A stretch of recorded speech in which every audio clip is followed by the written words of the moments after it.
Hey warrior, let me guess. You've been feeling overwhelmed lately. Maybe your mind's been racing at night. You're lying there in bed, staring at the ceiling, going over everything that went wrong, or could go wrong. You tell yourself to stop. You try to breathe, but that feeling, right in your chest, right in your gut, just won't let go. The stress, the uncertainty, the fear. You smile during the day, but deep down, there's a quiet war going on inside you. You're not alone. Honestly, most of us are carrying way more than we show. We worry about money, about relationships, about the future, about what people think. We try to plan every detail, control every outcome, but somehow it never feels like enough. So, what do we do? Here's something you might not expect. What if the answer to all this worry was found, not in a modern app or a therapist's office, though both can help, but in ancient wisdom from over 2,000 years ago? I'm talking about Stoicism, a powerful philosophy that was practiced by Roman emperors, soldiers, slaves, and scholars alike. And guess what? It still works today. Because back then, just like now, life was unpredictable. People faced war, betrayal, illness, and heartbreak. They couldn't control the chaos around them, but they learned to control the way they responded to it. That's what today's video is all about. You're about to learn 8 Stoic habits that will help you stop worrying, not just temporarily, but deeply, meaningfully. These aren't just tips, they're mindset shifts, ancient tools that can build inner peace in a world that tries to break it. And don't worry, this isn't a lecture. You won't need a philosophy degree to understand any of this. Everything we talk about today will be practical, simple, and very real. Whether you're a student, a parent, an entrepreneur, or someone just trying to survive each day, there's something here for you. Let me share a quick personal story before we begin. A few years ago, I was stuck, completely overwhelmed. I was checking my phone 80 times a day, refreshing emails, chasing validation, drowning in overthinking. I thought worrying meant I was being responsible, but what it really meant was that I didn't trust myself. One night, I stumbled onto a quote from Marcus Aurelius, a Roman emperor who journaled through wars and pandemics. It said, "You have power over your mind, not outside events. Realize this, and you will find strength." That hit me like a thunderbolt. I'd spent years trying to control the uncontrollable, but I hadn't once tried to master my own mind. That's when things started to shift. I started reading more, practicing Stoic habits, rewiring the way I handled stress. And the best part, you don't have to change your whole life to find peace. You just have to change the way you see your life. And that's what these 8 habits are going to help you do. We'll go through each one step by step. You'll hear quotes from real Stoic thinkers, and I'll give you real-world examples of how these habits have helped not just ancient philosophers, but real people today. People like you and me. This is more than a video, it's a conversation. So, take a deep breath. You're not broken, you're not weak for worrying, but you are powerful enough to change your response. And that's exactly what we're about to do, together. So do me a favor, if that hit home, type this in the comments: "I choose peace over control." If this speaks to you, make sure to like, comment, share, and subscribe. And drop your thoughts along the way. I read every comment. Now, let's begin. Number 1, master the art of premeditation. Let me ask you something. Have you ever worried about something that didn't even happen? Of course you have. We all have. We imagine the worst. A breakup, job loss, humiliation, illness, and suddenly our bodies react like it's already real. The worry consumes us. But the Stoics had a powerful solution: premeditatio malorum, the premeditation of evils. Seneca once said, "He robs present ills of their power, who has perceived their coming beforehand." This habit may sound negative at first, thinking of bad things that could happen. But it's the opposite. It's not about becoming fearful. It's about becoming prepared. Each morning, a Stoic would ask, what can go wrong today? What trials may come? What insults may be thrown? What losses may appear? By imagining the worst calmly, they robbed it of its power. They made peace with it before it even arrived. Here's how you use this habit today. Before an important meeting, ask, what's the worst that can happen, and how would I handle it with strength and grace? Before a big decision, ask, if I lose everything, what do I still have inside me? Before going into your day, ask, what might test my patience today? Who might provoke me? And how will I respond like a Stoic, not a slave to emotion? Worry comes from the unknown. But when you walk into battle having already rehearsed it in your mind, you become unshakable. You may still feel nervous, but you won't be dominated by it. You'll have rehearsed your dignity, your self-control, your inner calm. And that makes you stronger than 99% of people who go into life blindly hoping for peace, but preparing nothing for war. So, starting today, before you begin your day or your next big challenge, take 2 minutes, close your eyes, and calmly walk through what could go wrong. Then calmly remind yourself, I am ready, because that's the power of Stoicism, not to pretend bad things don't happen, but to prepare for them so they no longer control you. Number 2, practice the control test. Have you ever found yourself worrying about something completely out of your hands? The weather, what people think, the past, the economy, someone not replying to your message. We've all been there. And the more we focus on what we can't control, the more helpless we feel. This is where one of the most powerful Stoic tools comes in, the dichotomy of control. Epictetus, one of the great Stoic philosophers, said, "Some things are up to us, and some things are not." Simple words, but they hold the key to peace.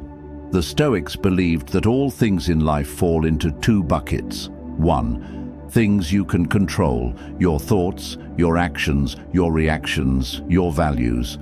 2, things you cannot control, other people, outcomes, your past, most of the future. Here's where most people go wrong. They give 90% of their energy to things in bucket 2, things they can't control. And then they wonder why they feel anxious, burned out, and powerless. But a Stoic warrior redirects that energy. When the Stoic is criticized, he doesn't obsess over what they said. He focuses on how he responds. When a Stoic faces uncertainty, he doesn't try to predict the future. He focuses on preparing his mind. When a Stoic is betrayed, he doesn't drown in pain. He focuses on keeping his character clean. This is the control test. Ask yourself with every worry, is this inside my control? If the answer is no, release it. Let it go. If the answer is yes, focus only on what you can do. Here's how you build this habit today. When your mind starts spinning, pause and ask, is this in my control? If it's not, imagine dropping it like a stone in the ocean. It's gone. Then ask, what is in my control right now? And take action. Let's say someone insulted you online. Can you control their words? Nah. Can you control whether you stoop to their level or stay composed?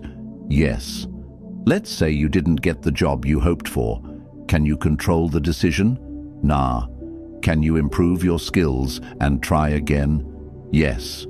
When you live this way, something amazing happens. You become mentally lean, emotionally efficient, spiritually strong. You stop throwing your energy at walls. You pour it into windows, and slowly, worry begins to die. Not because life is easier, but because your mindset is stronger. That's the Stoic way. As Marcus Aurelius wrote, you have power over your mind, not outside events. Realize this, and you will find strength. I want you to drop this affirmation in the comments. I control my actions. not the world. Number 3. Limit your inputs to protect your mind. Let's be honest. How many times have you felt anxious, not because of your own life, but because of what you saw, heard, or consumed?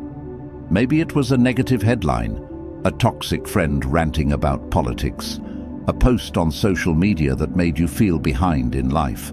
Most of your stress is imported. It's not yours. You picked it up from the world around you. That's why the Stoics were deeply intentional about what they let into their minds. Seneca warned, "Associate with people who are likely to improve you. Welcome those whom you yourself can improve."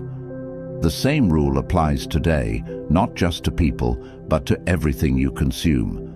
You cannot fill your mind with garbage and expect peace. So, here's a powerful habit. Limit your inputs. Guard your mind like a temple. Here's how.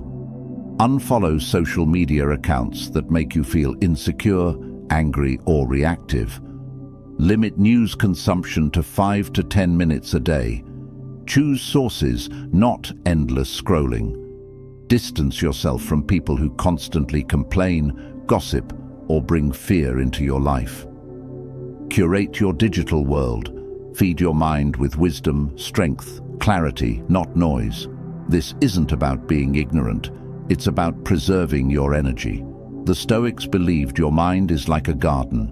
If you allow weeds to grow unchecked, you'll never see peace blossom. And here's the deeper reason this works. Worry needs fuel. If you starve it, it dies. You don't have to react to every opinion. You don't have to absorb every story. You don't have to carry pain that isn't even yours. A calm mind is not a passive one. It's a protected one. Build a mental gate. Ask with every piece of information, does this strengthen me or weaken me? If it weakens you, it doesn't deserve your attention. As Epictetus said, it's not what happens to you but how you react to it that matters. But what if your reaction is always shaped by what you allow in? Control the input, control the output, control your peace. Let this be your reminder. Drop it below. I protect my mind like a warrior. Number 4. Daily reflection. Train the mind like a warrior. Imagine if every night before bed, instead of doom scrolling or drowning in stress, you sat quietly and asked yourself, how did I live today? This was a core habit of the Stoics.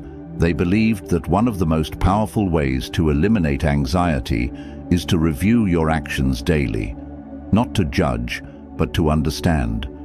Seneca once wrote, "When the light has been removed and my wife has fallen silent, I examine my entire day and go back over what I've done and said." Think about it.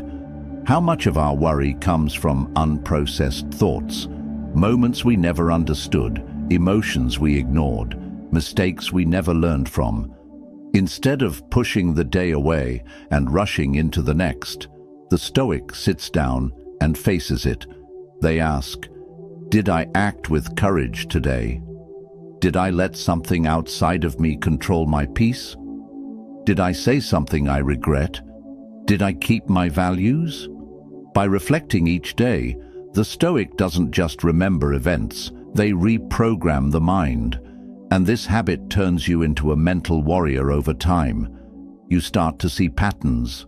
What triggers you? What drains you? What lifts you?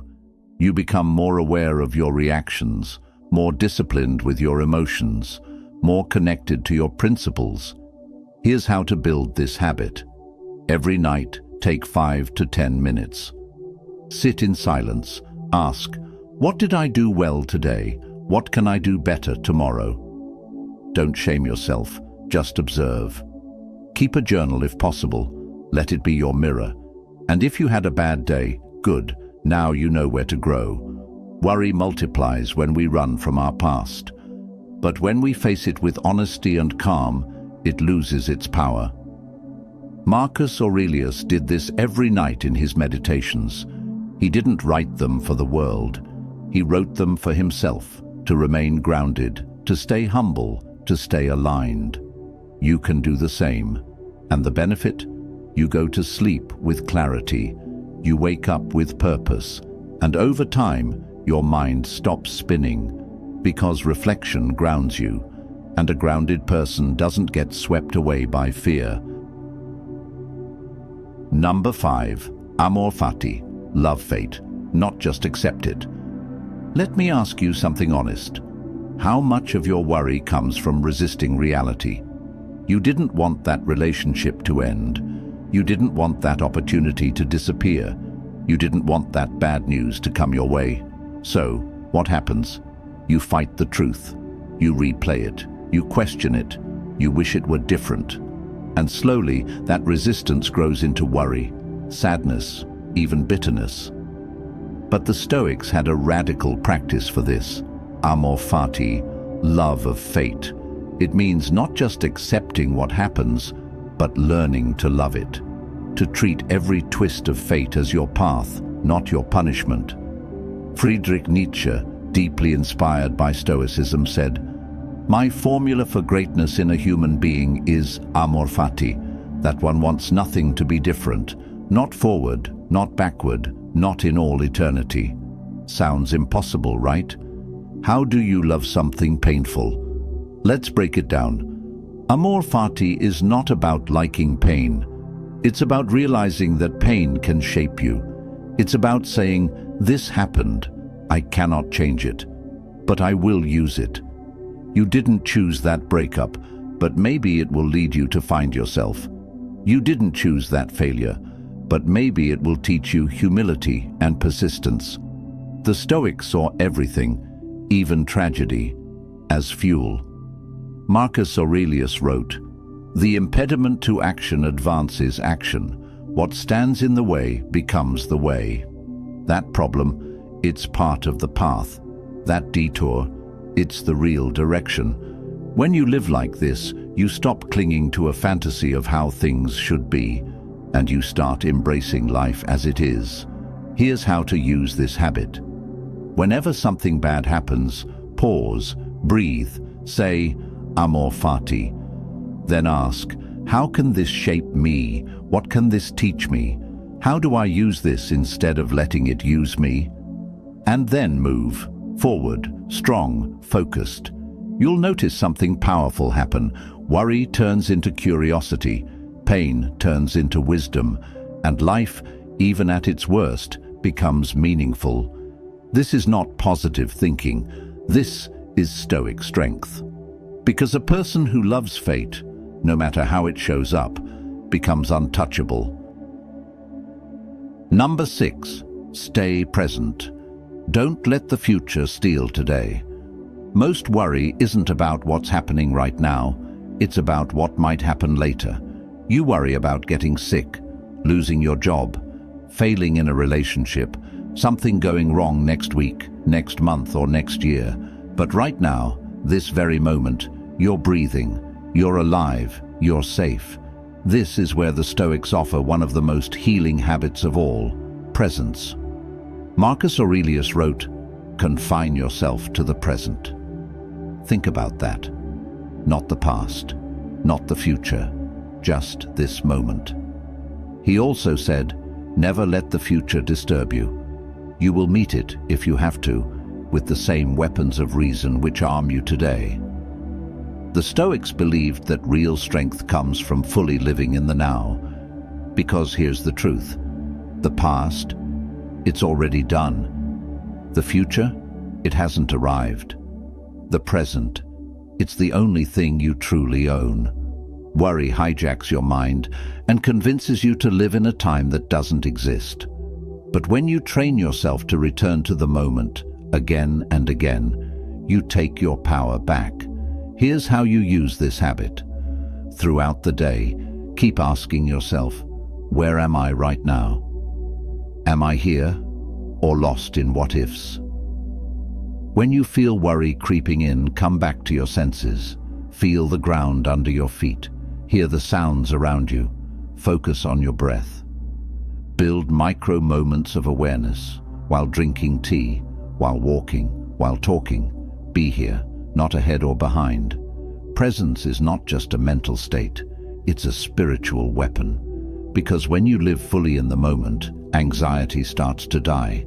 You realize, right now there is no disaster. Right now there is no enemy. Right now there is only now, and it is enough. Stoicism is not about pretending nothing bad will ever happen. It's about training yourself to meet every challenge when it actually arrives, not 100 times in your imagination. The more you live in the moment, the less space worry has to grow. Let this be your daily mantra. Right now is enough, because in this moment you are alive, and that is already power. Write this if you're done living in the past. I live fully in the present. Number 7. Choose voluntary discomfort. Here's a paradox.